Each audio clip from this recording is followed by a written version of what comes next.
मेला पट के 2 छुट्टियां भद्रवा में, और ये है मेला पट जिनकी वजह से 2 छुट्टियां भद्रवा में है। 16वीं शताब्दी से ये पर्व मनाया जा रहा है। क्या है ये मेला पट, चलिए जानते हैं इसके बारे में। डॉक्टर संजीव जी नमस्कार, आपने हमें सबसे पहले कीमती समय अपना दिया। हम जब भी देखते हैं भद्रवा से कोई भी आर्टिकल खासकर ट्रेडिशन के लिए होता है तो आपकी तरफ से होता है, तो आप इस पर जरा रोशनी डालें कि मेला पट क्यों और किस लिए मनाया जाता है। जी सर, बात दरअसल इस प्रकार से कि भद्रवा जो है वो अपनी बड़ी सारी चीज़ों के लिए मशहूर रहा है। खूबसूरती की बात करें या अपने रिचुअल्स और फेस्टिवल्स की बात करें, और भद्रवा में जो सबसे इम्पोर्टेंट फेस्टिवल माना जाता है वो या तो कैलाश यात्रा है या मेला पट है। अब मेला पट की बात मैं आपसे शेयर करूंगा कि ये क्यों मनाया जाता है, कब से मनाया जाता है और इसके पीछे रीज़न क्या है। तो बात दरअसल उस समय की है, 16वीं शताब्दी की बात है, जब भद्रवा के राजा नागपाल हुआ करते थे। राजा नागपाल जी का शासक था राजा नागपाल वासुकी नाग के, जो कि इष्ट देव है, इस पूरे भद्रवा भद्रकाशी के इष्ट देव माने जाते हैं। उनके परम भक्त थे, उनको भगवान वासुकी नाग के प्रति बड़ी आस्था थी। तो हिंदुस्तान के राजा उस समय जो हिंदुस्तान की सल्तनत को संभाले हुए थे वो राजा अकबर थे। राजा अकबर के दरबार में हर साल मतलब अलग अलग राज्यों से राजा आते थे, अपनी अचीवमेंट्स, अपनी डिफिकल्टीज को उनके साथ शेयर करते थे और राजा अकबर उसका समाधान करते थे। तो 16वीं शताब्दी की बात है जब राजा नागपाल भी उस सभा में गए जहाँ पे अलग अलग राज्यों के राजा थे। और जब आप वो राजा थे तो राजा अकबर जब आ रहे थे अपने सिंहासन की तरफ, तो सभी राजा इस प्रकार से नतमस्तक थे क्योंकि राजा अकबर आ रहे थे।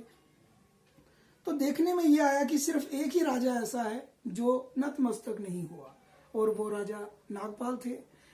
तो राजा अकबर को उनके वजीरों ने सूचना दे दी कि जनाब सभी राजा आपके सामने नतमस्तक हैं सिवाय एक राजा के। तो अकबर बादशाह ने बोला कि पता करवाओ ये राजा कहाँ के हैं। तो उन्होंने पता करवाया तो वो राजा नागपाल थे, भद्रवा के जो राजा थे।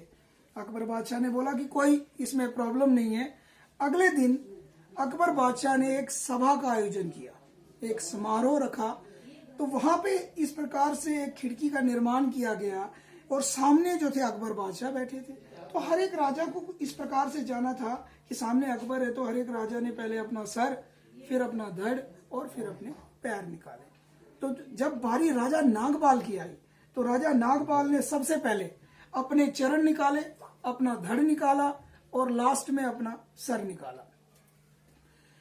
और जब अकबर बादशाह ये देखने लगे, उन्हें बहुत क्रोध आया अकबर बादशाह को कि ऐसी क्या बात है कि ये जो राजा है छोटे से राज्य का है। भद्रवा भद्रकाशी एक छोटा सा राज्य हुआ करता था और हिमाचल के साथ ये उस समय जुड़ा हुआ था। तो उन्होंने राजा को बुलाया, राजा नागपाल जी को, और उन्हें बोला कि ऐसी क्या वजह है कि हिंदुस्तान के हर राज्य के राजा मेरे सामने झुकते हैं, मुझे शीश नमन करते हैं, और आप मेरे सामने नहीं झुके। तब राजा नागपाल ने बोला कि मैं आपकी इज्जत करता हूँ, आप जो है हिंदुस्तान के मालिक हो, मैं आपकी इज्जत करता हूँ, लेकिन मैं अपना सर जो है वो सिवाय वासुकी नाग के किसी के पास नमन नहीं करता। तो राजा जो अकबर थे वो हैरान हुए। उन्होंने कहा अगर ऐसी शक्ति है उनमें तो उनकी मुझे शक्ति दिखाओ, अगर दिखा पाओगे तो मैं मान जाऊंगा, वरना आपका सर कलम किया जाएगा। तो जो राज्यसभा में डिसाइड हुआ, उन्होंने दिन निश्चित कर दिया। वो दिन आज का दिन था, नागपंचमी, जिसे ऋषि पंचमी बोला जाता है। इस दिन वो टाइम फिक्स हुआ, 10-11 बजे का टाइम फिक्स हुआ। लेकिन जो नागपाल थे वो मनुष्य, साधारण मनुष्य थे, उन्हें थोड़ी अंदर से ये भी हुआ कि मैंने बोलने तो बोल दिया कि मुझे आस्था है, लेकिन उसका कोई प्रमाण मुझे आज तक नहीं मिला। तो वो जब सोए रात में तो उन्हें भगवान वासुकी नाग सपने में आए और भगवान ने कहा निश्चिंत हो जाओ, अगले दिन तुम जब सभा में जाओगे तुम केसरी रंग का साफा जो पग होती है उसे पहन के जाना।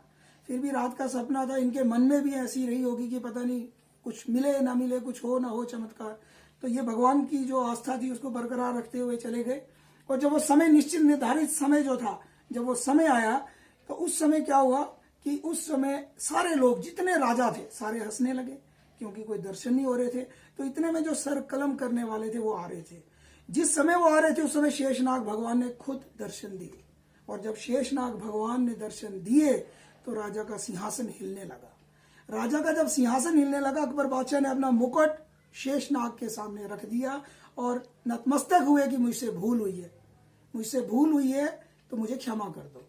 ये जो रूप था, वासुकी नाग ने अपना रूप जो है दिल्ली में दिखाया। उसके बाद राजा अकबर ने सोना, चांदी, हीरे जवाहरात, बहुत सारी चीजें जो थी राजा नागपाल को थी, तो उस समय की चीजें अभी भी इस पट में यूज हो रही हैं। उस समय की चीजें, जैसे ये जो निशानियां है, ये चीजें इस पट में यूज हो रही हैं। ये जो कपड़ा आपको दिख रहा है इस बार, ये इस साल चेंज हुआ है। पिछला कपड़ा भी जो है हमारे पास वो मौजूद है, लेकिन क्या हुआ था, काफी वर्षों से उसमें सिलाई होने के कारण वो थोड़ा कट सा गया था, तो लुक अच्छी नहीं दे रहा था। बट वो स्टिल जो दशनान है उनके पास है।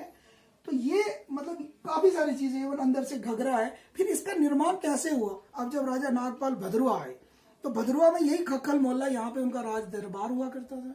उन्होंने राज दरबार में अपनी वो जो वासुकी नाग की वो जो प्रशंसा की कि मुझे ऐसे ऐसे वहाँ दिल्ली में जो थी एक किस्म की अचीवमेंट मिली, भगवान ने दर्शन दिए। तो उन्होंने बोला मेरे मन में इच्छा कि इस दिन एक मेले का आयोजन होना चाहिए। तो जो उनके सलाहकार थे उन्होंने कहा कि ठीक है, मेला जो है वो 3 दिन का डिसाइड हुआ। नागपंचमी के दिन दर्शन हुए थे, तो नागपंचमी का आज का दिन है और आज फर्स्ट डे होता है मेला पट का। और उसमें कुछ घर डिसाइड हुए, कुछ लोग डिसाइड हुए। पहले ये डिसाइड हुआ कि जो पट होगा वो कहाँ बनेगा। तो उसमें ये जो आप जिस जगह खड़े हो, ये राजगुरुओं का घर है, वो एक दशनान है इसमें। तो भाग्यशाली समझते हुए मैं भी इसी परिवार का एक सदस्य हूँ, तो मुझे मौका मिला आपके साथ थोड़ी इन्फॉर्मेशन शेयर करने का, क्योंकि कल्चरल चीजें आजकल की डेट में जो है लुप्त हो रही हैं। तो आपके चैनल के माध्यम से मैं भी रिक्वेस्ट करूंगा कि जो यूथ है, यंगस्टर्स है, उनको भी अपने रिचुअल्स, कल्चर का पता चले, ताकि ये कल्चरल डाइवर्सिटी जो है ये बनी रहे। तो इसमें क्या हुआ कि जो 10 लोग इस पट का निर्माण करते हैं उन्हें दशनान बोला जाता है। जो 10 लोग इसको बनाने में, पूरी रात लगती है इसको बनाने में। इसमें बहुत सी चीजें हैं, मैं उनके पर्टिकुलर आपको नाम नहीं बता सकता क्योंकि ये आस्था का विषय है।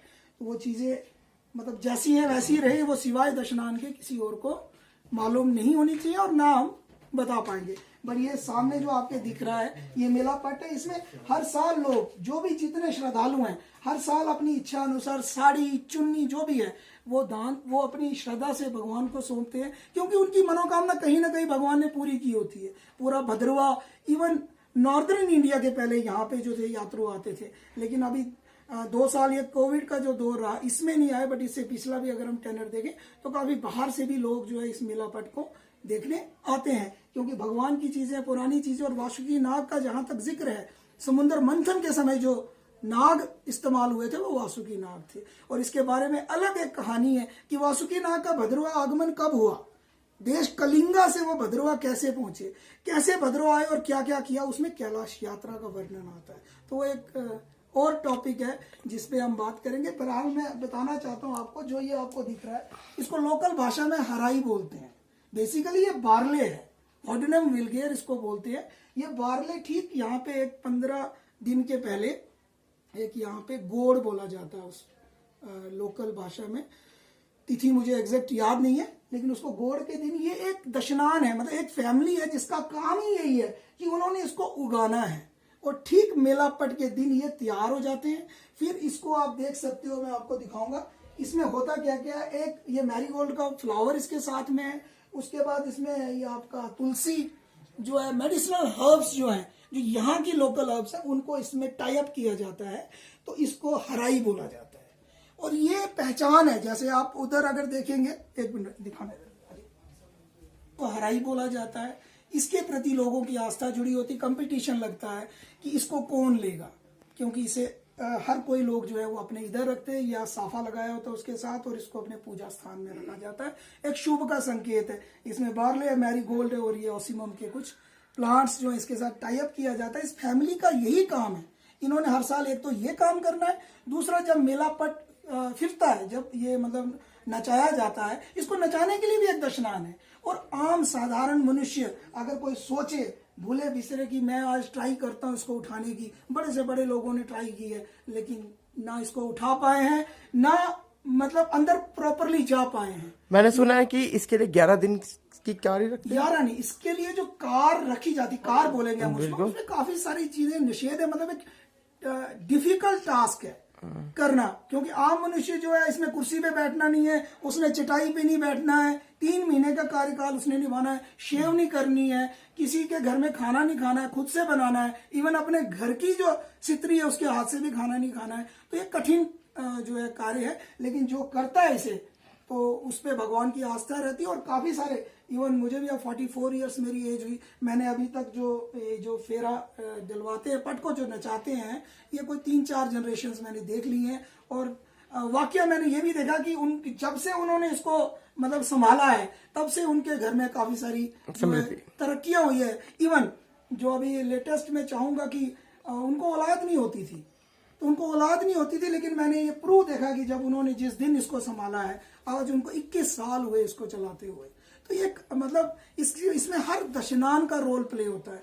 किसी दशनान का, किसी का ऐसा रोल है कि उनके घर में ये वस्त्र रखे जाते हैं, उनका काम है इनको मेंटेन करना, ठीक है। दूसरे घर का काम है ये जो है इसको आप इधर से ऊपर का जो पक है, क्योंकि मेलापट इधर से स्टार्ट नहीं हुआ, मेलापट की स्टार्ट जो है गणेश मंदिर से स्टार्ट होगी। तो गणेश मंदिर में एक पुरोहित परिवार है, वो एक दशनान है, उनका काम है, इसको झारी बोलेंगे इस वाले स्टेज को। तो पहले दिन जो है गणेश मंदिर से वासुकी नाग टेम्पल ली जाती है और बड़ी श्रद्धा अनुसार रात के समय ली जाती है। अगले दिन मॉर्निंग में, जैसे कल का जो दिन था, मॉर्निंग में वही जो पुरोहित है उनके मतलब वंशज, कोई भी वंशज जो बड़ा उनके खानदान में होगा, वो इसे उठाएगा और लाएगा इधर इस परिवार में, जिसे राजगुरुओं का घर बोला जाता है।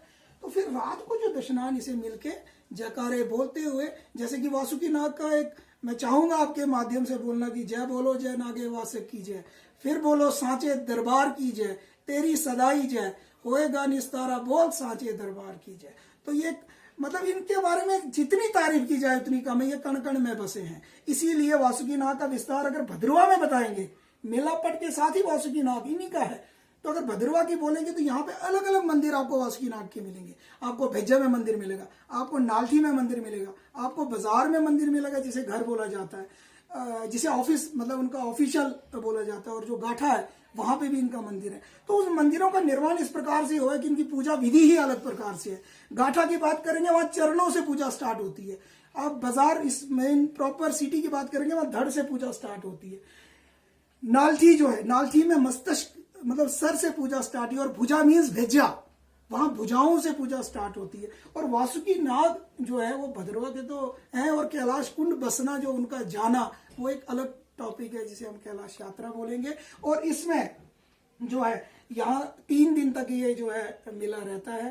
फर्स्ट डे जब ये बनता है, जैसे कल रात को बना, तो कल रात को बनने के बाद सुबह कुछ 4-4:30 के करीब ये वासुकी नाग जी को, जिन इनकी बहनें बोली जाती हैं दुर्गा माँ और भद्रकाली, तो दुर्गा माँ का टेम्पल खक्खल में है, तो सबसे पहले दुर्गा माँ के सामने वासुकी नाग के इस पट को लिया जाता है। उसके बाद जो है वासुकी नाग के मंदिर के सामने लिया जाता है, वहां पे भी जो दशनान है, जो अंदर पुजारी होते हैं वो इसको नचाते हैं। उसके बाद गणेश मंदिर, और फिर यहाँ फिर डेली ये 3 दिन जो है वह शाम को 4-4:30 के करीब आता है। और इसमें हर जाति धर्म के लोग जो है इसमें शमूलियत करते हैं, हिस्सा लेते हैं, पार्टिसिपेट करते हैं।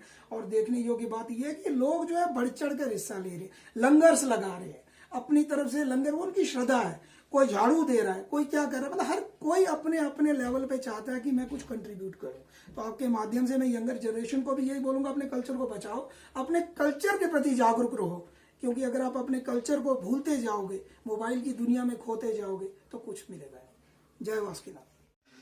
तो आप अक्षय जी, जैसा कि संजीव जी ने कहा यूथ की जिम्मेदारी होती है, आप बीइंग ए यूथ आप क्या क्या मेला पट के लिए करते हैं? सबसे पहले शिवन जी मैं आपको नमस्कार कहना चाहूँगा। नमस्कार। सबसे पहले शिवम जी मैं आपको नमस्कार कहना चाहूँगा। जैसा कि संजीव जी ने कहा यूथ बढ़ चढ़ के आगे आना चाहिए, तो मैं यूथ से यही अपील करूँगा कि जैसे जो काम होते हैं, झंडियाँ लगाने का काम होता है और जो काम होता है, सब आगे आए, बढ़िया से काम करें। जैसे आप मेरे साथ आज भी बहुत बच्चे थे जिन्होंने काम किया है। मैं आपसे एक चीज़ पूछना चाहता हूँ, हर साल देखा जाता है कि आप यहाँ पे झड़ियाँ लगाने का काम करते हैं, काफ़ी बार जो भी डिज़ाइनिंग्स हैं नई नई, तो आपको कैसा लगता है कि आप सेवा कर रहे हैं? शिवम जी मेरे को तो बहुत अच्छा लगता है, क्योंकि ये सेवा सबको नहीं मिलती है। वासुकी नाग जी की सेवा करना ये भी एक बहुत बड़ा योगदान है, पुण्य का काम है, जो सबको नहीं मिलता है। मेरा तो- ये सौभाग्य है जो मुझे मिला हुआ है। तो अगर आप यूथ को कोई मैसेज देना चाहें तो क्या देंगे? यूथ को मैं यही मैसेज दूंगा कि अपने कल्चर को आगे बढ़ाएं, सब औरों को बताएं अपने कल्चर के बारे में। यहाँ जितना भद्रवा में जो हमारे कल्चर है उसके बारे में औरों को भी बताएं, जब बाहर जाते हैं उनको बताएं हमारे कल्चर के बारे में, वीडियोस दिखाएं, फोटोज़ दिखाएं, उनको जागरूक करें, जुताव के बारे में बताएं। शुक्रिया अक्षय जी। धन्यवाद।